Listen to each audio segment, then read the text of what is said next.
Sampai aku tutup usia, kan ku jaga hatimu sampai aku tua. Walau keriput di pipimu terlihat,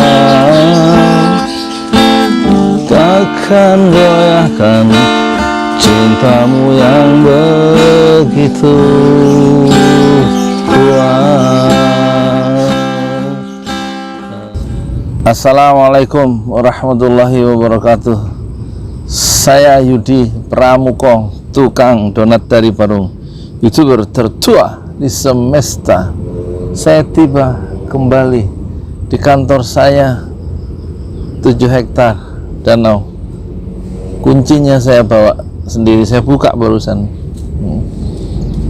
Saya yang punya, karyawannya saya sendiri. Saya mau ngomentari ucapan Pak Mahfud ya hari ini di media-media online.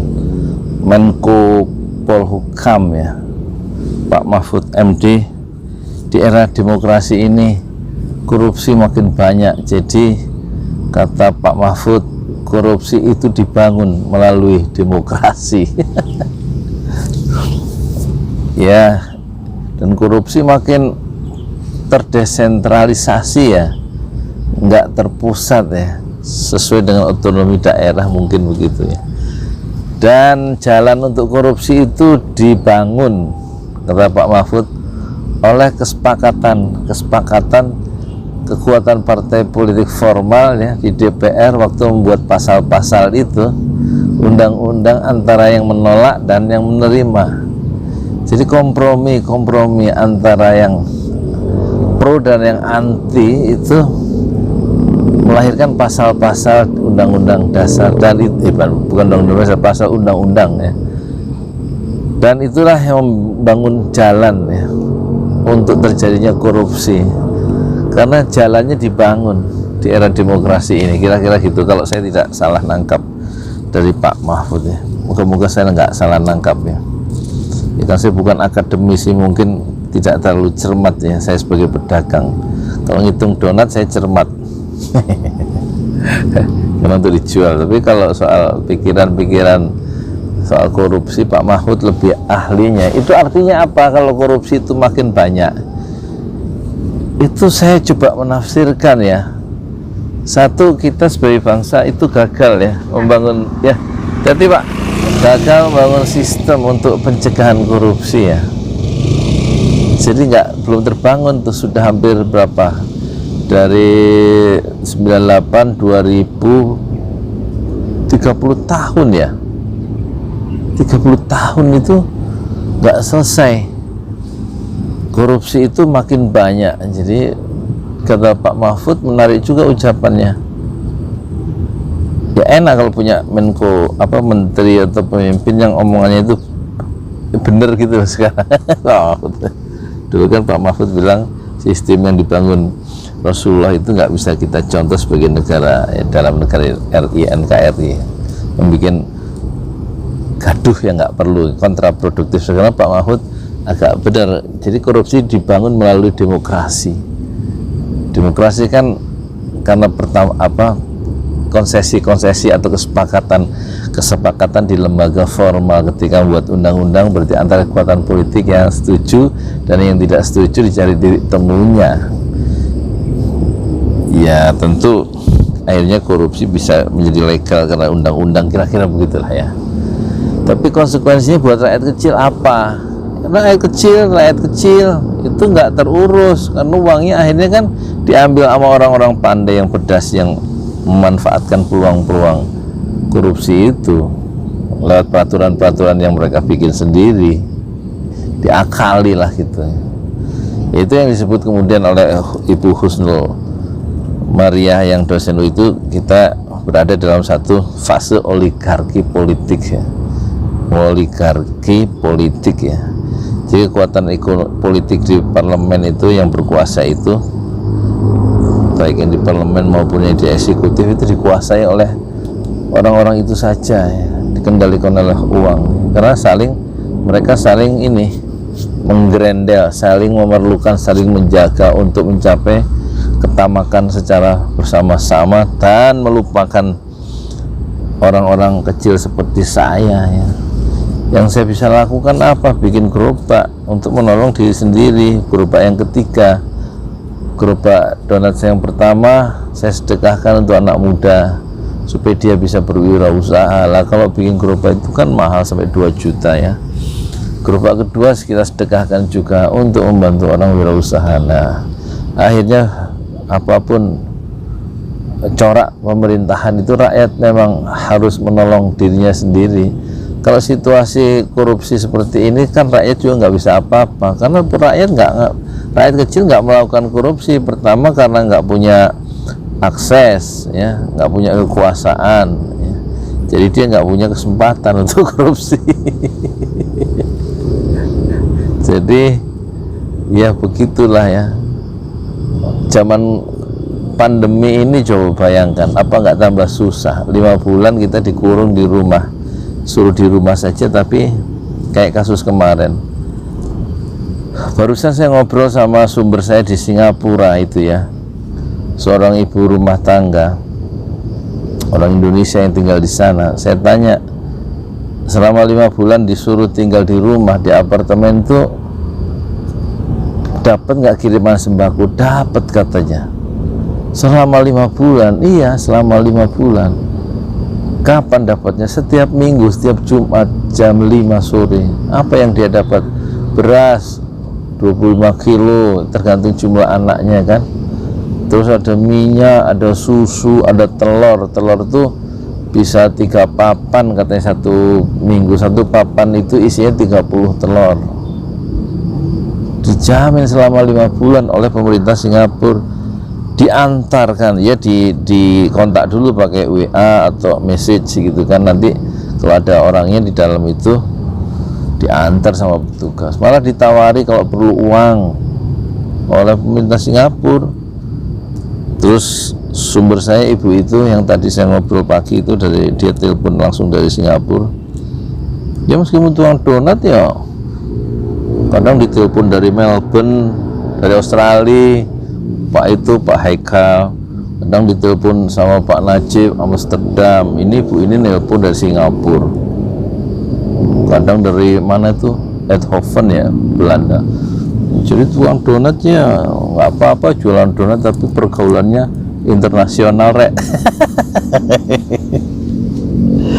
Nah pokoknya singkat cerita, ini enak itu hidup di Singapura itu, dijamin sembakonya, termasuk bulan puasa kemarin. Lah kemarin bulan puasa itu pesantren Ojo Lali cari dana ke seluruh dunia, termasuk donatur-donatur di 5 benua itu transfer, terus kita belikan beras 1 kakak dapat 5 kilo. Jadi kita setiap minggu menyerahkan beras ke warga sekitar. Di RT itu sebenarnya terbatas sih, 100 kakak, 100 kali 5 kilo, 500 kilo, setengah ton kita berikan itu selama 9 pekan. Jadi kita keluarkan beras itu dalam bentuk beras saja ya, tidak yang lain, karena dananya juga kan terbatas. Itu jadi setengah ton kali 9, pas setengah ton tuh. Nggak ada bantuan pemerintah. Ada bantuan pemerintah menjelang lebaran untuk 12 kakak. Padahal kakak di RT 2 itu, RT saya itu ada 120, dan itu pakai data lama. Padahal yang terdampak yang di rumah banyak tuh, coba gimana. Dan ngasihnya sekali, padahal kita makan tiap hari. Kan beda sama Singapura kan. Terus di Singapura, kata sumber saya tadi pagi itu, ibu itu yang punya anak 3 atau 4, suaminya orang Melayu, orang Singapura. Ibu itu orang Lumajang aslinya. Dan punya rumah di Batam, anaknya yang pertama di sana. Itu dapat 5 bulan berturut-turut sembako itu. Enak kan. Terus listrik nggak bayar selama 5 bulan, gratis. Yang bayar hanya untuk sampah saja katanya.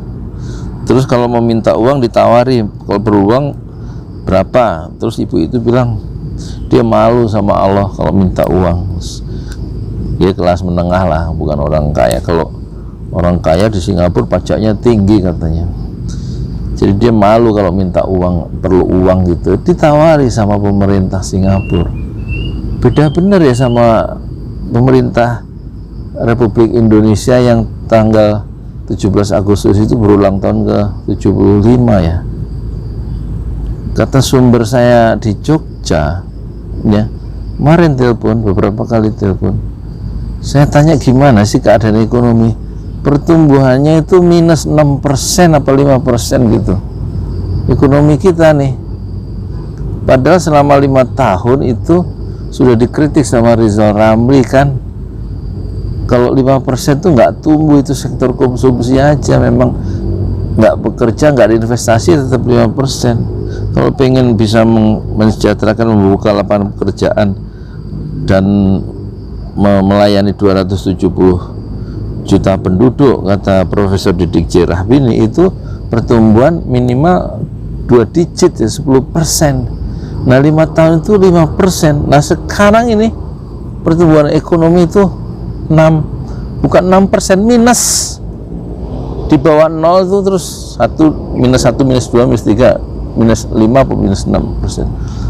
Jadi bukan tumbuh ini. Memang ini berbahaya situasi ekonominya itu. Jadi kata dia, kalau menurut data BPS ya, kas sudah nggak ada uangnya, hanya angka-angka, tapi realnya nggak ada. Saya nggak tahu ya, nggak bisa mengkonfirmasi, itu ucapan ahli ya, yang saya ajak ngomong itu lulusan Harvard University. Ya saya percaya bahwa kas negara kosong itu. Orang Jogja nelpon, ya saya nggak ngerti ya. Tapi kalau menurut Rizal Ramli ya memang dia ramalkan ambruknya ekonomi itu waktu pas itu puncaknya itu Lebaran kemarin, sebelum Lebaran, menurut Rizal Ramli. Dan Rizal Ramli, kata sumber saya yang ahli ini, itu benar karena dia punya angka-angka dan punya jaringan yang internasional yang kuat, punya data yang kuat. Itu Rizal Ramli, dia selalu bicara dengan angka, Rizal Ramli. Terus saya tanya, kok waktu sebelum deklarasi kami Kesatuan Koalisi Aksi Menyelamatkan Indonesia, kok Rizal Ramli nggak muncul? Kan ada di beritanya itu. Jawab sumber saya yang di Jogja, ya nggak usah muncul, orang dia inisiatornya. Yang muncul Din Samsudin, Ahmad Yani, Ihsanuddin Nursi dan lain-lain ya, Said Didu gitu ya. Tapi Rizal Ramli kan nggak mungkin muncul pada saat yang tepat. Ini dia salah satu inisiatornya, Rizal Ramli. Jadi kalau ada gerakan dari kaum intelektual yang kuat dengan data dan punya concern terhadap nasib bangsa kita ke depan, saya kira ini alarm toh, tanda bahaya yang disuarakan oleh intelektual merdeka ya, dari yang akan dideklarasikan secara resmi tanggal berapa kemarin, kayaknya perkenalan awal aja itu, kami Koalisi Aksi Menyelamatkan Indonesia. Nah hari ini Pak Mahfud itu ungkapannya menarik.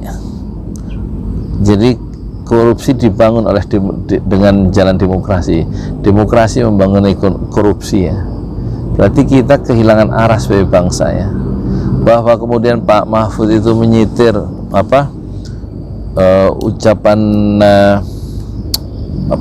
ucapan siapa?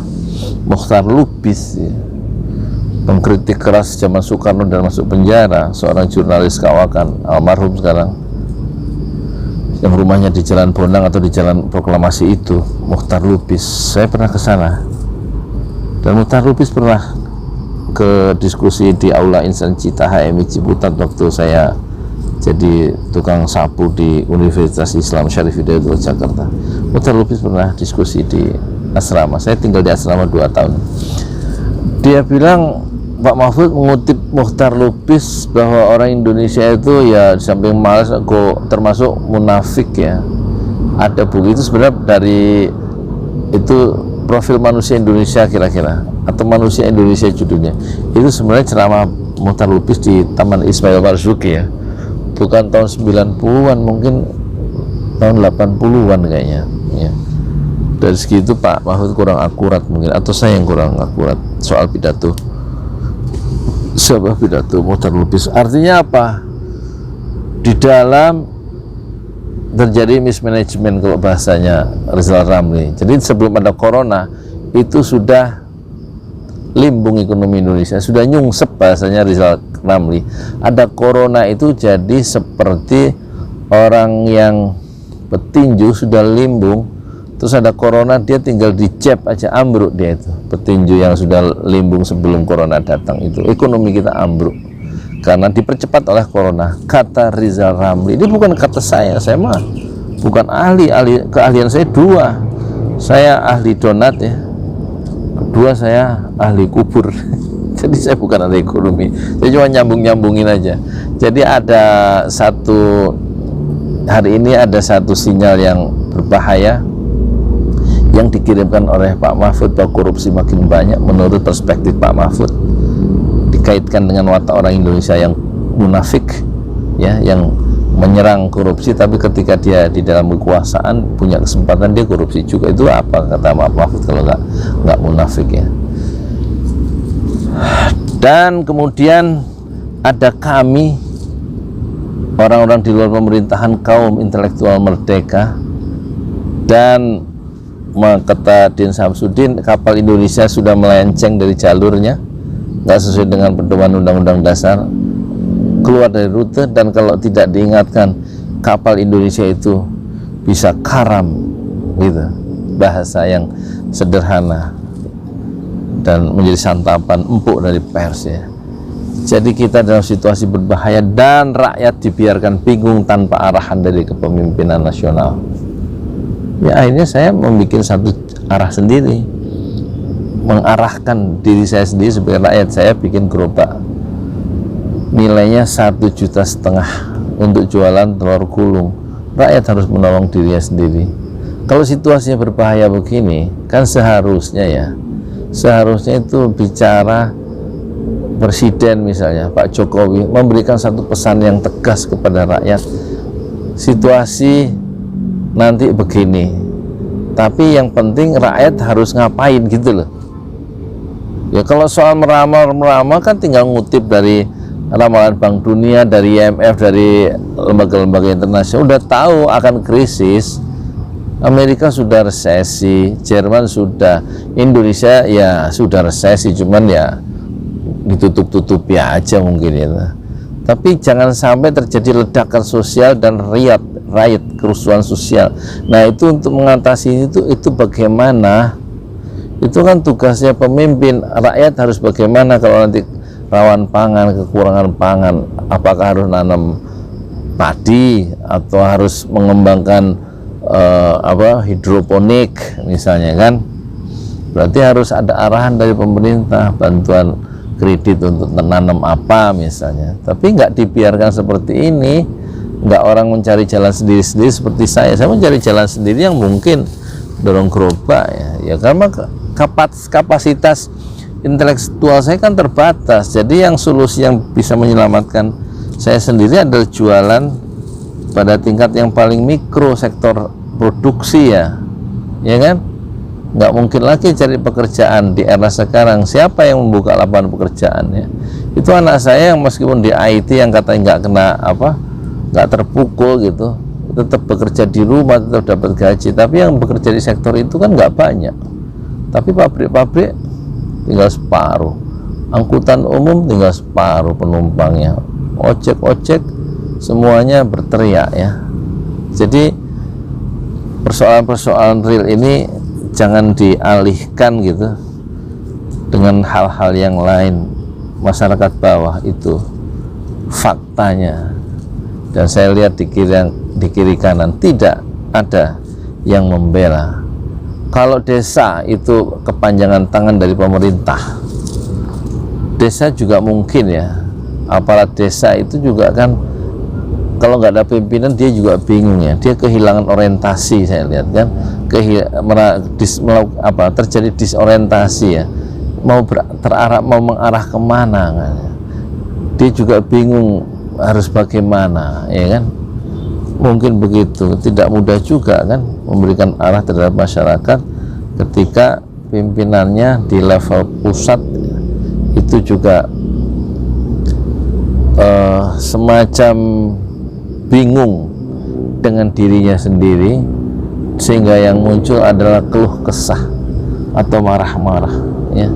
Tapi rakyat kan harus terus bertahan dalam kehidupan sehari-hari, sementara grafik orang-orang yang terkena virus corona itu bukan makin turun ya, makin tinggi di DKI dan Jawa Timur ya. Sementara kalau disuruh di rumah, sekarang isu di rumah saja sudah makin tidak relevan kan. Isunya berganti, yaitu pakai masker dan menjaga jarak. Tapi penghasilan kan di tingkat pedagang-pedagang yang tiap hari jalan keluar dorong gerobak atau apa itu kan tetap menurun ya. Ojek menurun ya, sampai 70%. Saya barusan ketemu pengantin baru ya, namanya Dian, baru nikah kemarin hari Sabtu baru 4 hari. Dia kerja dengan orang lain, dengan kakaknya bertiga itu, dengan pemilik usaha motong ayam.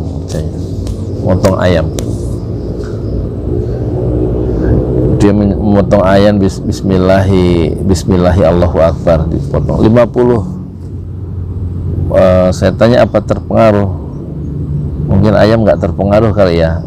Dia bilang terpengaruh. Kenapa? Itu kafe-kafe, warung-warung tutup, biasanya terjual 150, sekarang hanya 50 melayani pesanan. Memang pesanannya hanya 50 paling tinggi, dan itu berarti penghasilannya menurun kan. Dia bekerja dengan gaji harian ya, 70.000 sehari bersih, 70.000 ya. Tentu kalau libur nggak dapat uang. Jadi semua sektor terpukul. Yang lebih terpukul bukan pengusaha-pengusaha yang tergabung dalam HIPMI, dalam Kadin ya. Yang terpukul untuk orang-orang bawah, orang-orang kecil. Dan siapakah yang membela orang-orang kecil di tengah situasi yang penuh korupsi dan di tengah situasi yang ekonomi sulit ya sekarang ini? Siapa? Ada wacana, sudah mulai muncul wacana, sebenarnya sudah seperorangan ya waktu itu, seperti Ruslan Buton dan orang-orang yang tergabung sejumlah kelompok ulama di Sumatera Barat yang meminta Jokowi mundur ya. Tapi Ruslan Buton kemudian langsung ditangkap dan nggak tahu ininya sekarang nasibnya, karena ingin Jokowi mundur segera untuk menyelamatkan bangsa. Dan yang lebih intelektual tentu dibikin lebih intelektual, dibikin tobat nasional, baca surat Al-Fatihah seluruh penduduk 3 hari gitu, nanti insya Allah Pak Jokowi mengundurkan diri. Dan itu harus satu paket ya, tidak digantikan oleh wakilnya. Jadi mengundurkan diri, menyatakan berhenti, satu paket, dan digantikan oleh presidium yang terdiri dari Menteri Pertahanan, Menteri Dalam Negeri, dan Menteri apa satu lagi menurut undang-undang begitu. Kalau memang kepemimpinan nasional diasumsikan itu memang mengalami problematika internal ya, maksudnya itu susah amat sih bahasanya, problematika internal, kepemimpinannya lemah gitulah kalau menurut perspektif Erdogan ya. Erdogan tuh bilang supaya bangsa maju itu perlu satu strong leadership, kepemimpinan yang kuat. Itu ada di quotesnya di Erdogan di internet ya. Nah itu menurut saya Pak Jokowi kira-kira kalau bahasa ini, cara memimpinnya, kepemimpinannya, leadership itu lemah gitu ya, sehingga orang mengharapkan terjadi semacam bukan hanya switching paradigm, penggeseran paradigma, tapi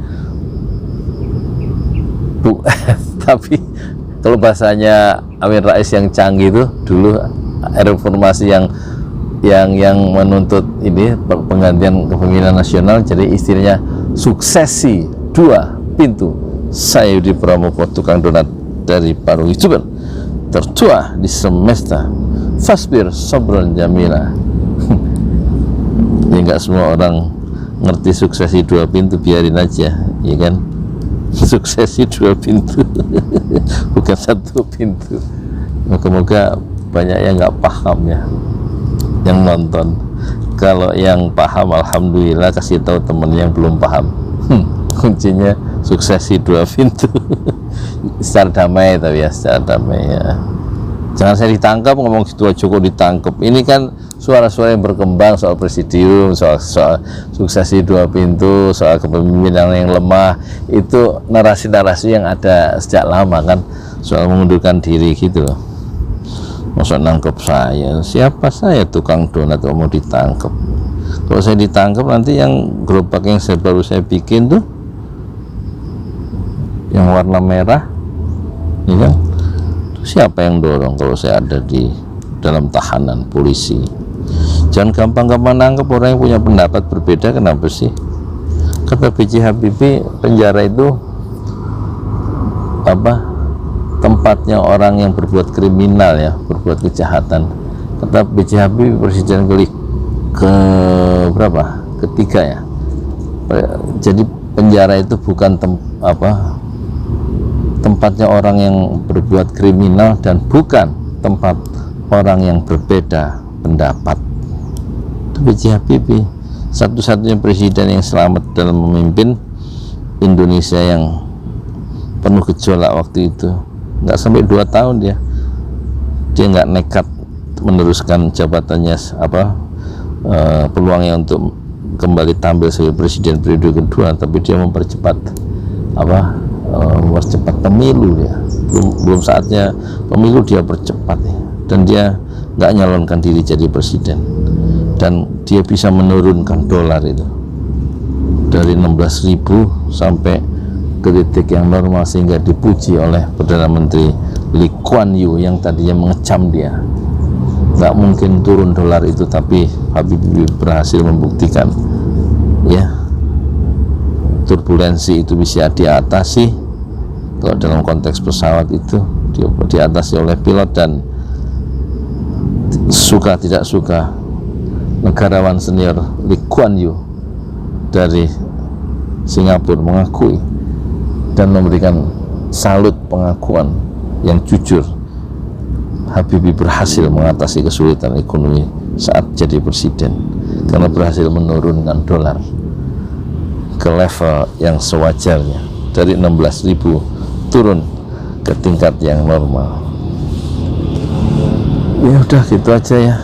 Oh ya, salam buat penonton yang lain. Tetap kita jaga kewarasan, kita rawat Indonesia kita menjelang 75 tahunnya.